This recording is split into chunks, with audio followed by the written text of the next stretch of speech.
আসসালামু আলাইকুম রহমতুল্লাহ।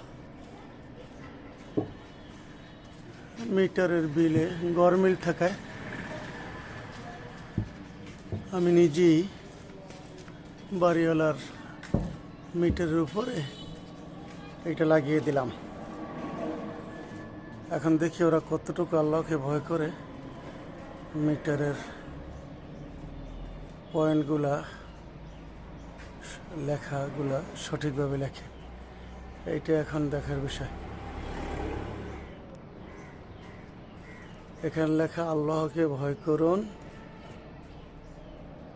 মিটারের ইউনিট সঠিক লিখুন, কারণ আপনি যা লিখছেন সবই আল্লাহ তাআলা আল্লাহ দেখছেন।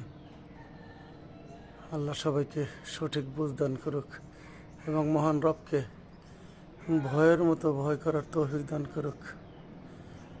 আমিন।